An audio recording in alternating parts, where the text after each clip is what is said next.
I am now joined by Khalil Abdulkarim Al Fraih, the owner and Director General of Al Jazeera Engineers and Consultants from the Kingdom of Saudi Arabia. Assalamu alaikum. Wa alaikum assalam wa rahmatullah.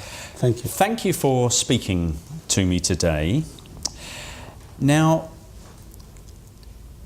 I believe that you had a very distinguished career in the Saudi Army, in the Corps of Engineers. You have held many positions in the Ministry of Industry and Electricity and board positions in many companies before moving to Al Jazeera in 1998. What attracted you to this company? Okay.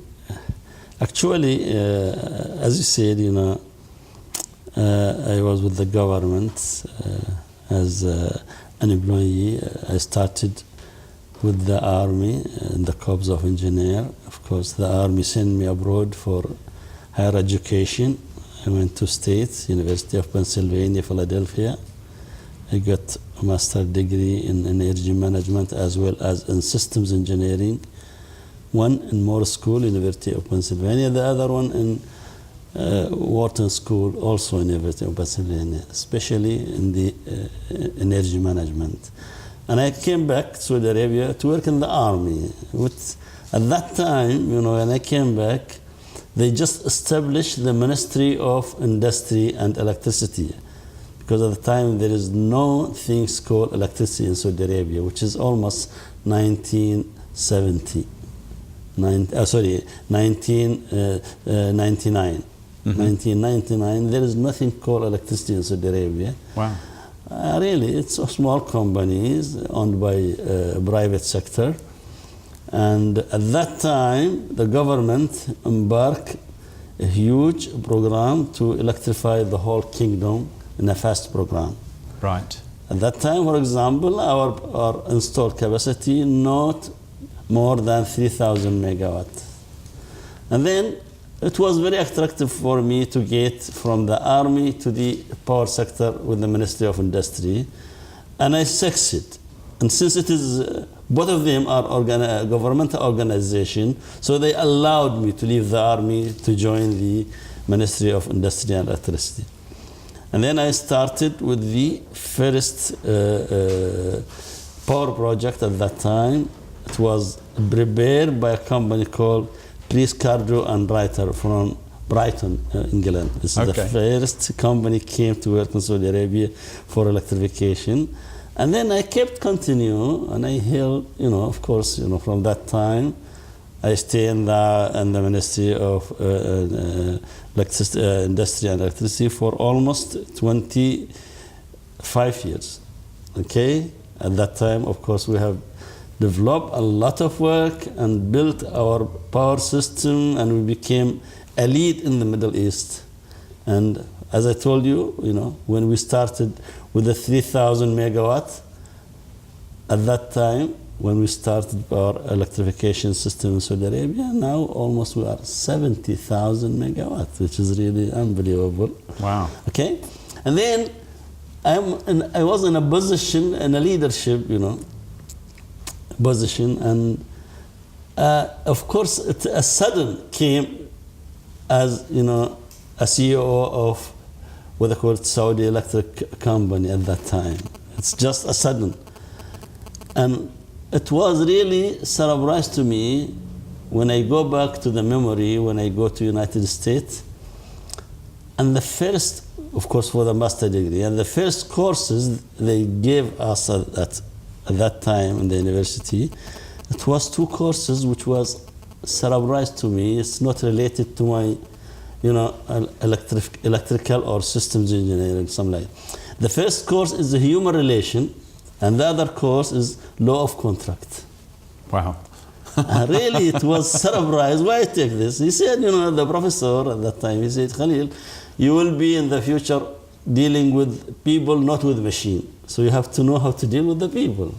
And then when I became the CEO, I remember that say, when he said that, when really it was helped me a lot. And I work with my people as really, I never show them that I'm a manager, but as a coach, really. And I, thanks God, I succeed in all this position. And then, you know, with the time, of course, I feel that I think I give back what the country gave me. And I decided to have my own business. And I was thinking for almost 6 months whether I resign or not. You know, with the government, at the end of the day, you get the salary at the end of the month.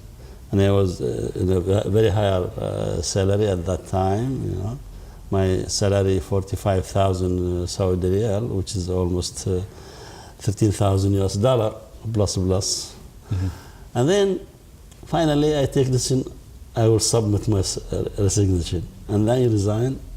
And the minister, at that time, he held my resignation letter 6 months. Wow. He refused to allow me. And then, one time, the governor of the Hail region, Prince Migren, he was the crown prince recently, he came to follow up the project for that area. And I told him, please help me to get my resignation done with the minister. And then he talked with the minister and he relieved me. Oh, wow. That's exactly 1st of January 1998. Wow. So yeah, so I started from that. Wow. Yeah. So you're now with Al Jazeera, and Yeah. looking at the company website, Yeah. it is easy to see that Al Jazeera offers a very wide range of skills and services. How would you describe what your company does? Okay. Actually, when I get out from the government, I established this organization. It was founded by one friend of mine, and he died. And usually the system in Saudi Arabia, if the company owned by private sector, if he died, it should be cancelled. So I take the name, okay, because the name became famous. And I started almost with 56 people, 49 expatriate, and 6 Saudi. And we stay almost 2.5 years. We are just, you know, just covering what we can cover from our costs, you know, no profit, nothing. And then, in a sudden, we get a little bit small job here and small job here, and then suddenly I get big project. They call it Hail Qasim interconnection transmission line, and from that I started, you know, getting the big project. And I kept growing, and then, you know, I make a lot of division related to the power sector, urban planning, structure, and architecture as well. As well as now we are also in the field of the safety and firefighting. Yeah. So you have actually achieved a lot. Now, my understanding is that to operate in the kingdom, any company must fulfill a number of requirements, and from your website you say that your company fully meets the requirements of the Saudi Arabian Engineering Council's set of ethics. That's right, yes. What does that involve? You know, because, you know, usually to get a license in engineering, you have to go to 2 organizations. First of all, our, what they call it, Saudi Council of Engineering, or they call it here Union, for example, and the Ministry of Commerce. First of all, you have to be, of course, you know, completed a certain number of years of experience to get a license from the Saudi Council of Engineering. And then when you get that approval from Saudi Council of Engineering, then the Ministry of Commerce, they give you the registration.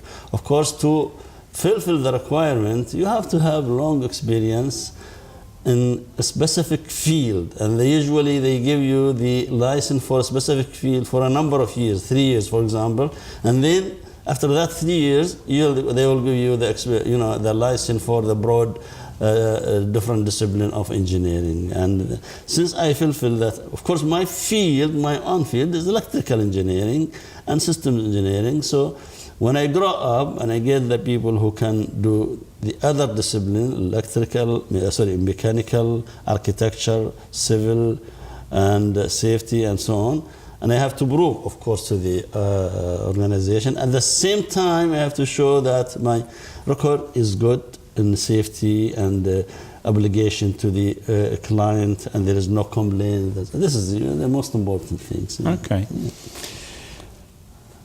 You said that you, for 2 years, you were breaking even, yes, surviving. That's right, yes. And now you are very successful. Thanks, God. What do you think makes you so successful? Okay.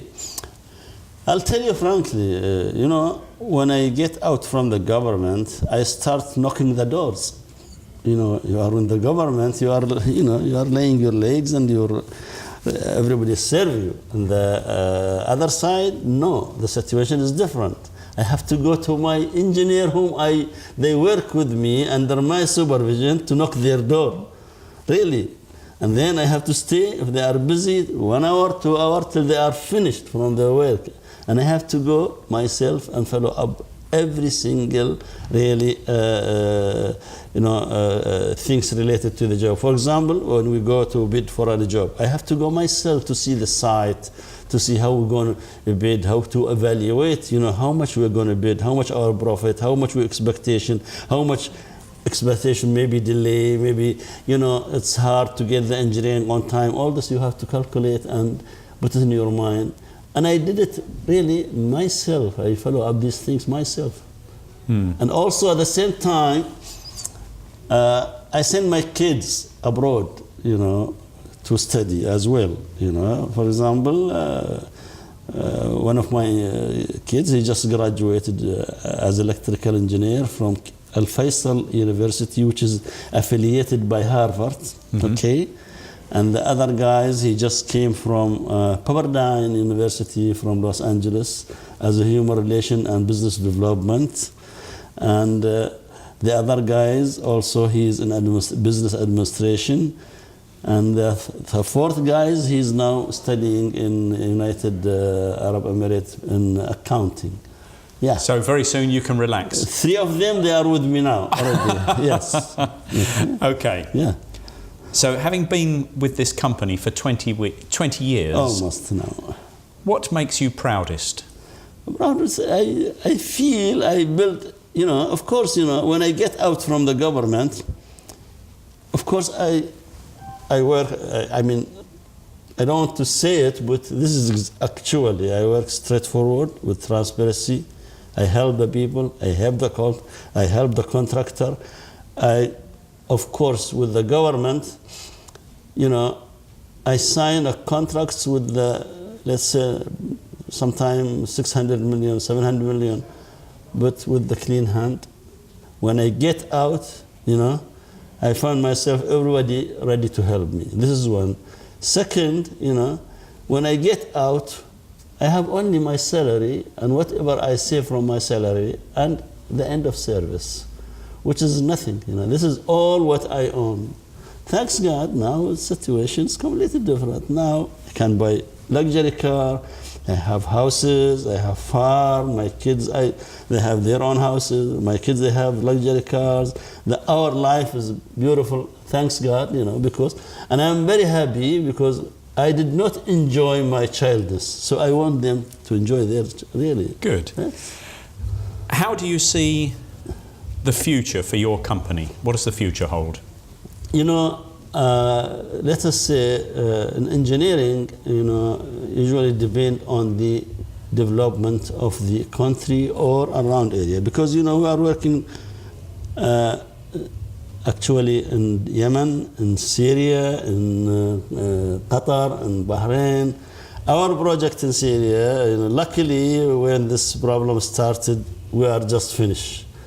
The same thing, our project in Yemen, also we submit before this crisis happened. And of course, most of these projects financed by Saudi Arabia, of course. Because Saudi Arabia, when they finance projects, they assign Saudi consultant to supervise, to be sure the money is going to the right way, Okay? Nowadays, with the oil prices decrease, you can see a little bit slowdown in business.